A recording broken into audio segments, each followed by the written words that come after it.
Hello, Salvadorian Warrior here. Today, we're going to be talking about a really fun class mod character that only exists to be in positions 1 to 2 and has probably the most strongest AoE attacks ever. I know it's Unreal, strongest Unreal, AoE attacks, and usually AoE attacks are pretty weak in this game, but not this time, not this one. Today, we talk about the Barbarian. The Barbarian class mod character is a little different from another class mod character that bears the same name. I was confused on which class mod character I was supposed to download, so I chose this one, thinking, it being better, and I just ended up having a lot of fun, especially with a certain trinket that I picked up from the Colors of Madness. But I'll talk about that way later. For now, let's just talk about the Barbarian class, and usually how we break this down is we talk about the base stats, the resistances, combat skills, camping skills, what classes he should be paired up with, and of course, trinkets and strategies. So, without further ado, let's get right into the character itself. So, the Barbarian comes with high HP, decent dodge. However, he's kind of fast. See, with a trinket mod, it made him a little faster, but he's kind of fast. He comes with no accuracy, obviously, but he has decent crit. Without the trinket, it's 5 crit, but with the trinket, with this thing right here, you can get a pretty high crit advantage with decent damage numbers. It's pretty good for a frontliner, but what makes him more of a tank are his resistances. He's 100% resistant to stun, movement, bleed is a little higher because of a certain quirk, debuffing, and blight. Blight is like 90% chance that he might get poisoned, but you rarely see that unless RNG was just like, hey, what's up, bro? Diseases are probably his lowest stat in his resistance chart, so he has a good chance of catching a disease. And of course, the average death blow is 67%, like every other hero in the Darkest Dungeon chart. I guess what I'm trying to say is the resistance chart makes him more of a tank than what you see on the base stats. Don't let the base stat always trick you. Always check out the resistances to get a good opinion on what the class mod character might be or might try to be, or what it's trying to do. Sometimes it could be the opposite, but I usually like looking at the resistances more because they play a bigger part in this game than anything. So that's just my opinion. Overall, though, he has natural crit of 5, and his resistances is what makes him pretty tanky. I like to think of him something similar to the Man-at-Arms. So if you want to throw a joke in there, he is a younger version of the Man-at-Arms without the Barbarian getup. So let's get right into the combat skills. Now, most of these combat skills has something written, usually describing what the move is, just to give you a simpler detail of the move. So I'll always read it, and if I feel like I'm repeating myself, I apologize. So let's get started with the first combat skill. The first combat skill is the Abdominal Kick. The Abdominal Kick has an accuracy base of 125 with damage mods of -75. So you'll only be doing 25% of that damage. But it pushes the enemy back by 3 spaces and gives them a stun on a hit you'll activate a repose, and you'll get a +2 crit. However, on the self, he will not only push the character, but if there are corpses in the way, the corpses will immediately disappear, and there'll be a buff of 20 damage slash 7 points of accuracy. But as you can see, there's a 90% chance that you may get one of those buffs right next to the +2% of crit. And the details: kick the Vanguard and provoke Enrage Counter-Strike. This move can only be used in positions 1 and can hit the enemy's positions from 1 to 2. This move's pretty good. Even though it's dedicated to position 1, it's pretty good. Based on the first hit being weak, the buff is something that you're playing a gamble on. So hopefully you'll get a 90% chance of getting a 20% damage boost, 7 points of accuracy, or 2 points of crit. Now what's really interesting is the repose. The repose lasts for like 2 rounds, but those 2 rounds you're gonna be doing some pretty good damage once you're reposed, and that's what enrage means, repose. Pretty weird wording, but that was their choice. I have to respect it. So in the end, I will say this: it's a really good move. I recommend you have this move in your pool. The next move we're going to talk about is the Steady Slice. The Steady Slice is an accuracy-based move of 125, damage mod of -40%. So you'll be doing, I don't know, pretty low. Well, it is a decent number. It's not as bad as 50, but you got 60% of that damage somewhere. Crit mod is at 2%, and if the enemy is marked, you get 11 points of accuracy. And of course, the buff that you get when using this move, you can't be marked, and this move can only be used in positions 1 to 2, and is an AoE hit on the enemy side for positions 1 to 2. And the text reads: high accuracy, low damage, bonus versus mark. So right here, this move is pretty good for our mark synergy team. Really, really, really good. Now, if you have someone that's doing the marking, you're always gonna land this hit no matter what, and you won't even lose damage, and you'll get a boost in crit too. Too good. That 2% is gonna dramatically increase that DPS. So always use this move in positions 1 to 2. If you're not planning to use the kick, at least use the Steady Slice with a mark synergy crew. It's gonna work out wonders, I guarantee it. The next combat skill is Reckless Rage. Reckless Rage is an accuracy base of 105. In my opinion, 105 is a decent accuracy number, but could be better. But this move is pretty powerful though, because it only suffers a damage mod of -16. So it's a really, really strong move, with the part of having a +5% of crit. Really, really good.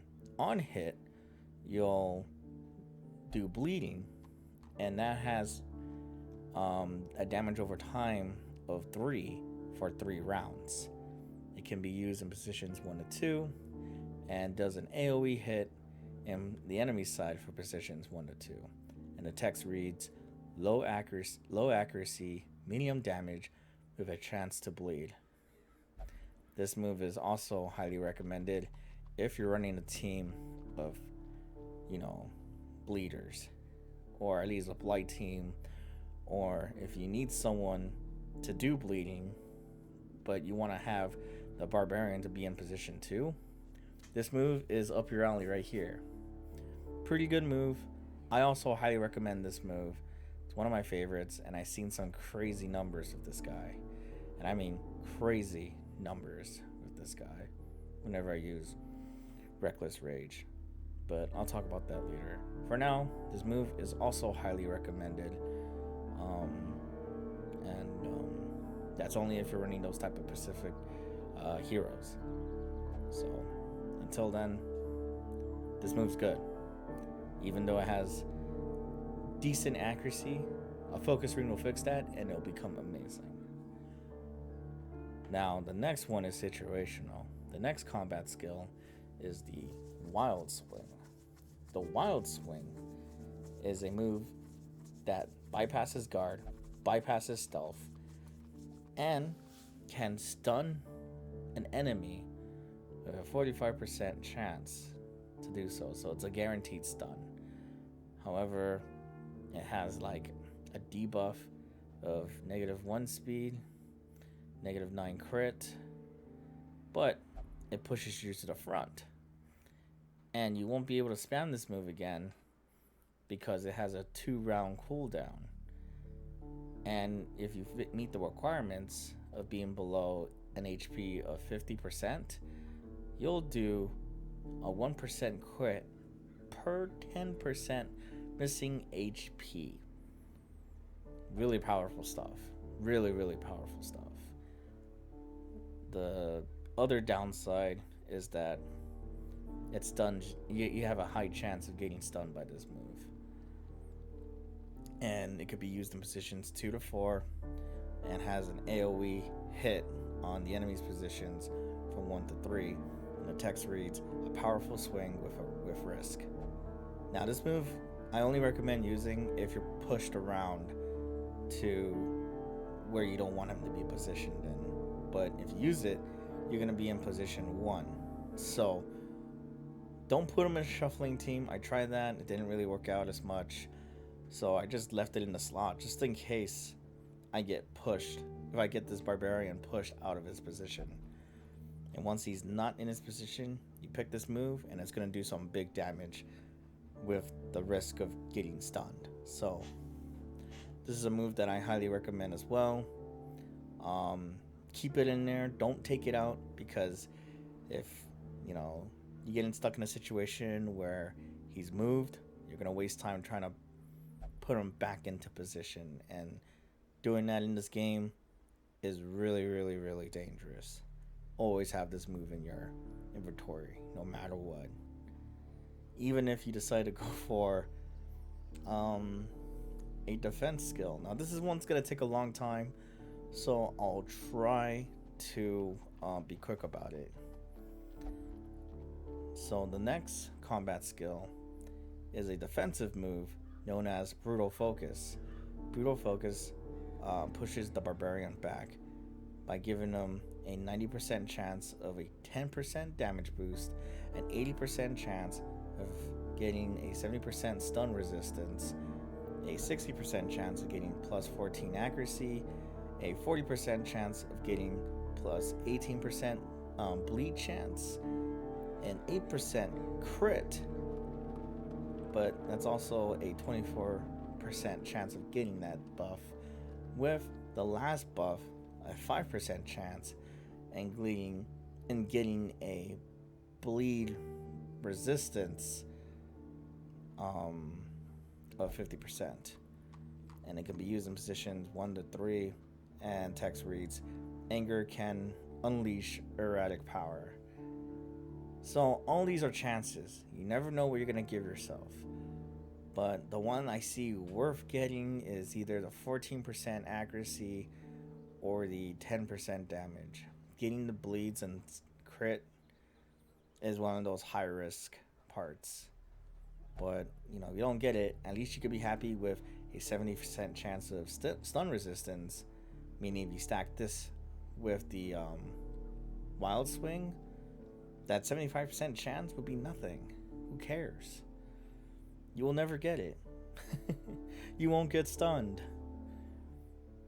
So I guess this is okay if you want to do something like that, but you need to use this move in turn 1. That way you can be ready for turn 2. Because if you try using this later on, it might be bad. I thought about it, and maybe this move can be used for boss fights. So if you want, put this if you're planning to fight a boss really soon. Switch it out if you have to. That's my only recommendation for this move. Let's move on. The next combat skill is Primal Champion, which I'm just going to straight up say can be used in all positions. And it's really good because you guard an ally, and as you're guarding, you get the buff of having a 96% chance of getting a plus 10 dodge, a 86% chance in getting a 10% accuracy, a 76 chance of getting 4 points of speed, 36% chance in getting 6 points in accuracy, and for some odd reason 16% chance in getting 4 points in speed, even though you have the same for the 76% chance of getting speed. Also, it activates a repose. When the repose is activated, you get 2 points of crit, and on hit, if you hit the enemy, they get a good chance of getting stunned. And of course, text reads for a short time, protect an ally. I use this in case someone needs to be protected.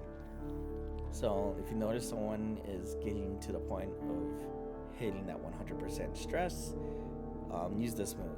If you notice someone's dying, use this move. If you notice someone's at death's door, use this move.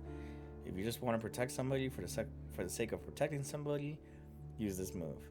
Primal Champion is really, really good, especially with the buffs that comes with it. And the repose is always good to use, so there you go. Highly recommend. Would put this in the inventory thingamajig. The last combat skill is, of course, the Swig of Ale. The Swig of Ale gives you a 25% chance in getting a heal of 2 points for 2 rounds, with a 65% chance of getting healed for 3 HP. Debuffs includes -9 dodge as a 50% chance, and a 40% chance in getting 9% of protection. Buffs, however, if you choose to heal other allies, including yourself, you get 24% healing received as a 90% chance, 20% damage with a 54% chance, 4% of crit with a 54% chance, with 1% of virtue chance. It's okay, but I guess what makes it worth it, after dealing with -9 dodge and -9% protection, is that you get those nice buffs, 20% damage, 4% crit. However, these are chances though. Having a 24% healing received is still amazing.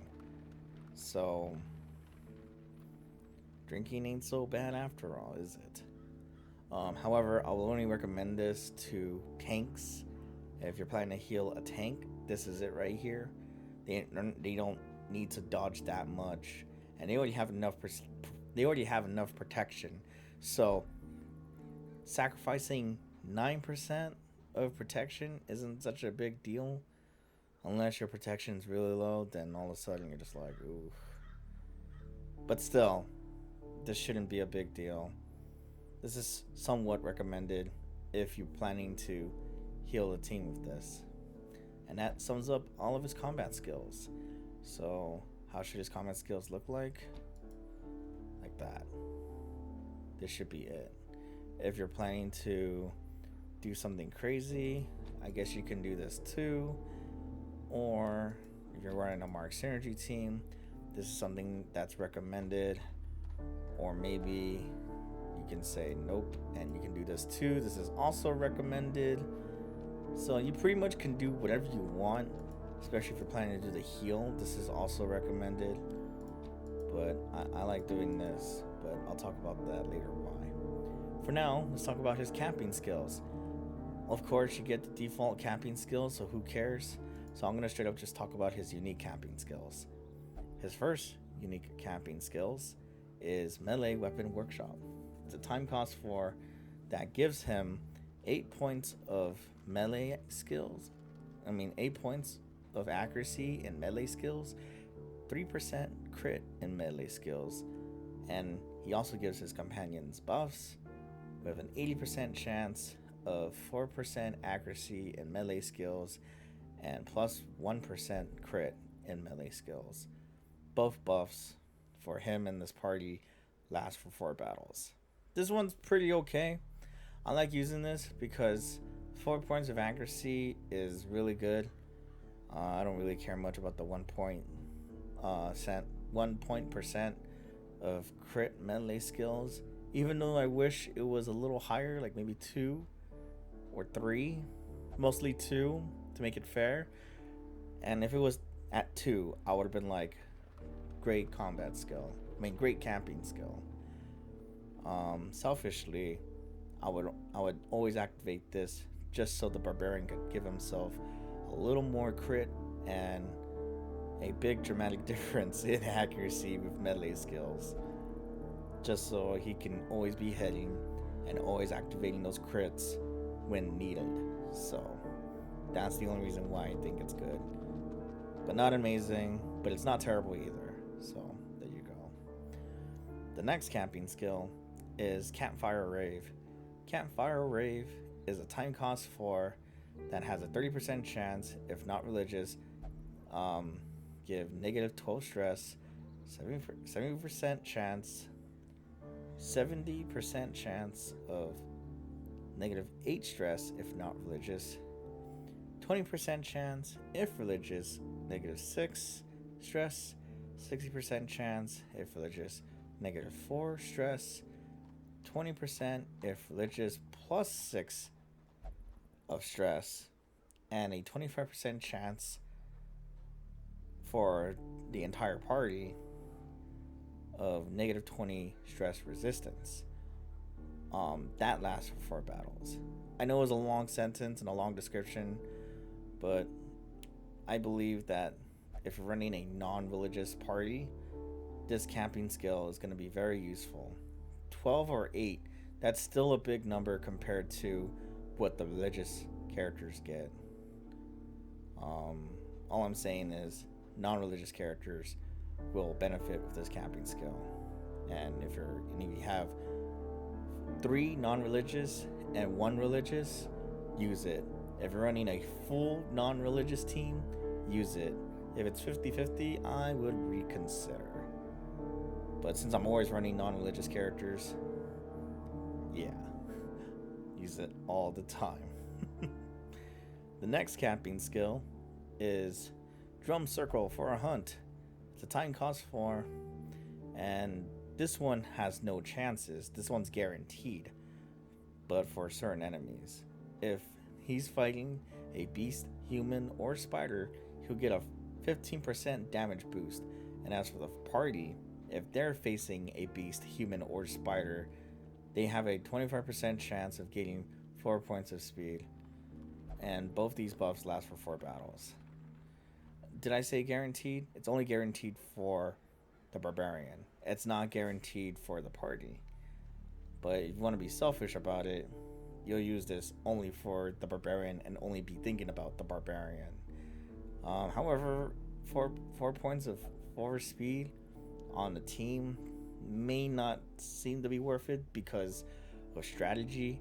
You purposely want heroes to be slower just so you can have them do damage last. You would only have someone be fast enough if they want to apply healing more to the team or a debuff to the enemy. It's complicated, but yeah, I had a long rant in my head talking about this camping skill due to the fact that I hardly run into humans, I hardly run into beasts. Spiders I'm always running into, but you know, I guess I would only use it if I knew what enemies I'm getting into. Um, it's not the greatest, but it's not the best. Only if they added Eldritch or Unholy. If they added one of those two enemy types to this camping skill, it would have been amazing. And I would have been like, best camping skill. But since there's no Eldritch or Unholy on this list, mediocre.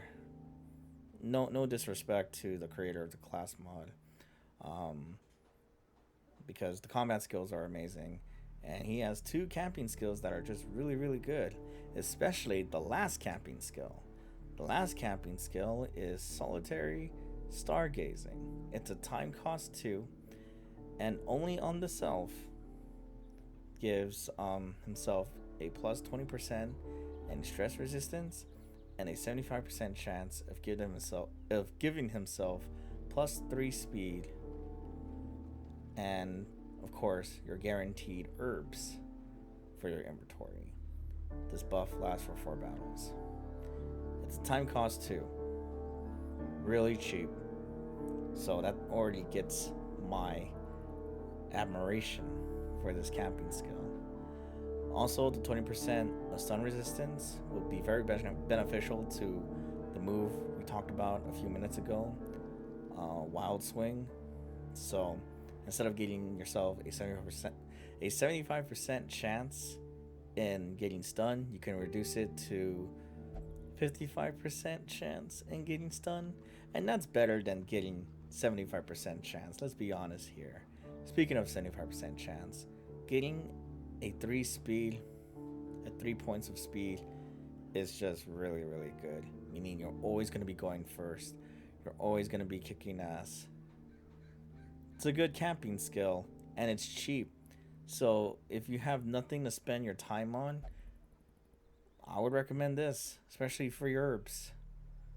How can you go wrong?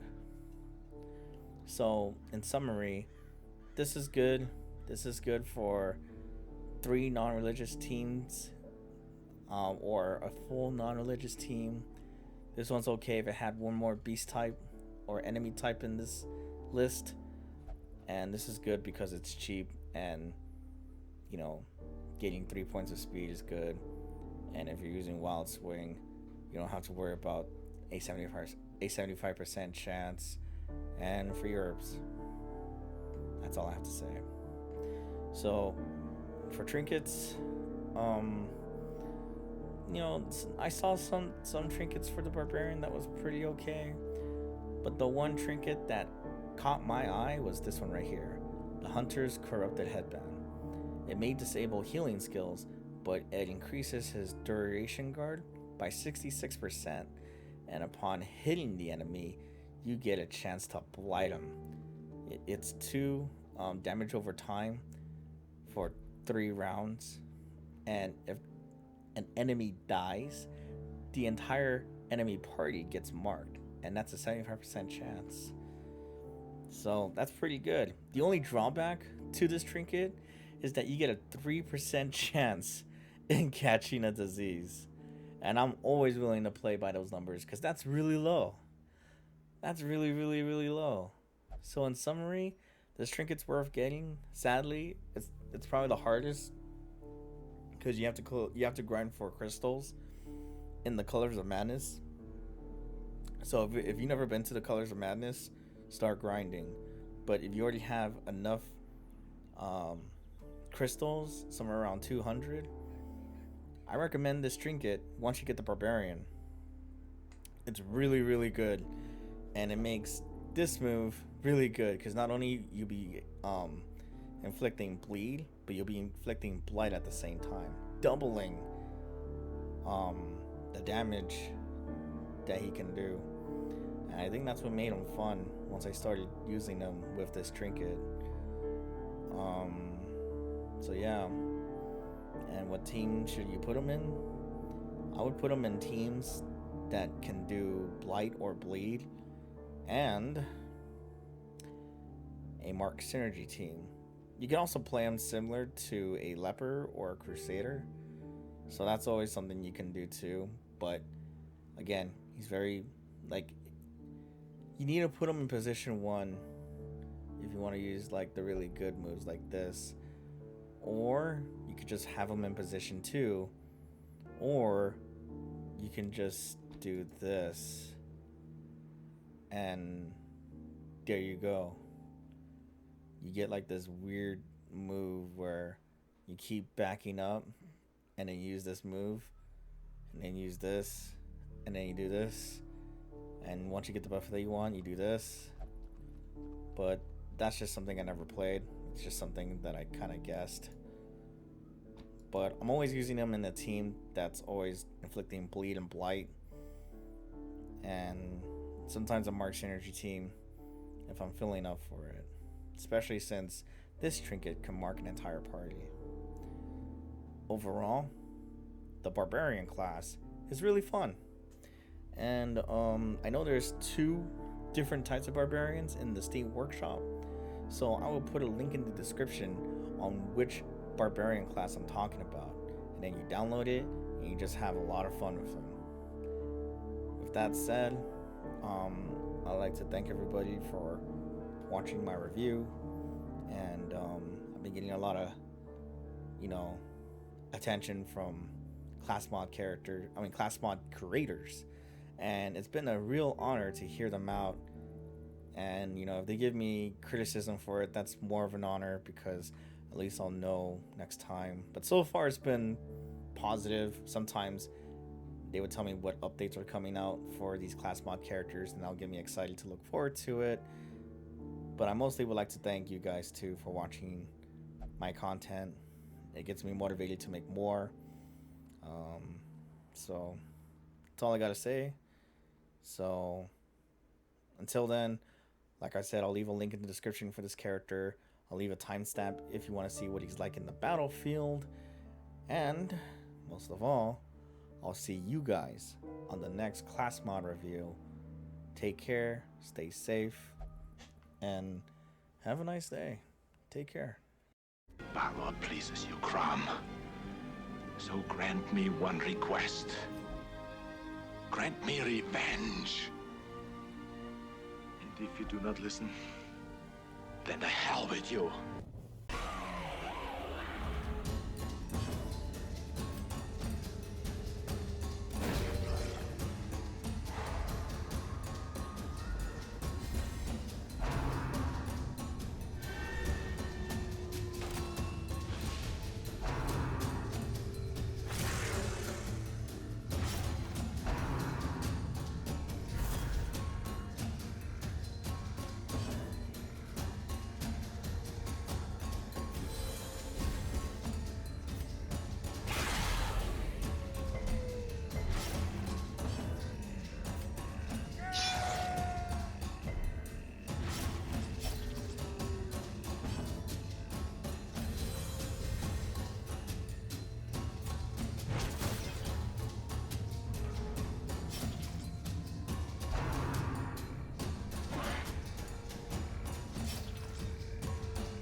Onslaught.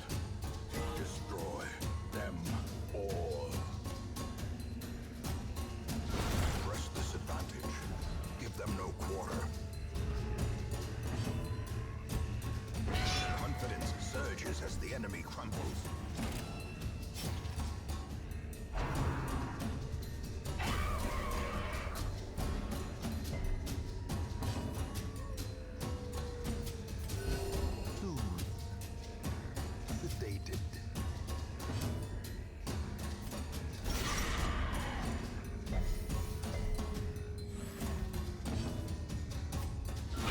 Masterful.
decimated.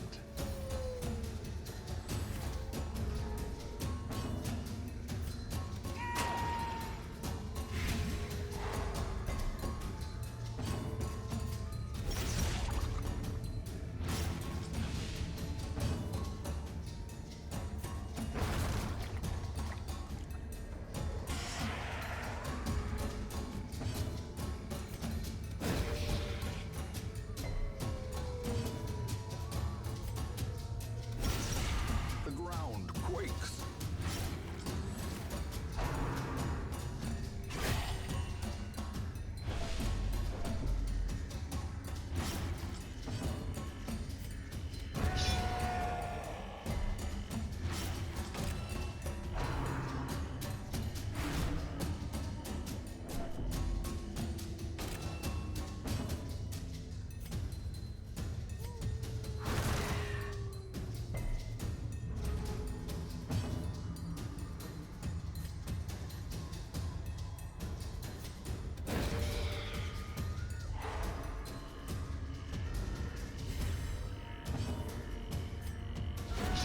Impressive.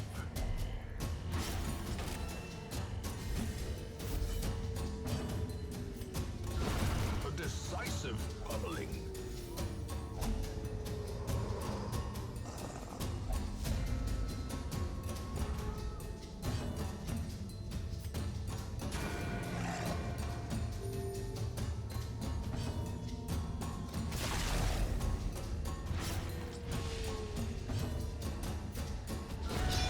Annihilated.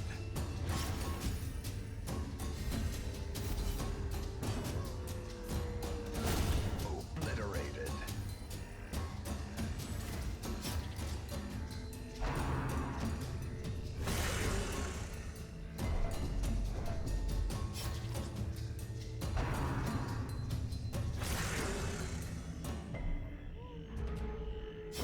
Slowly, gently.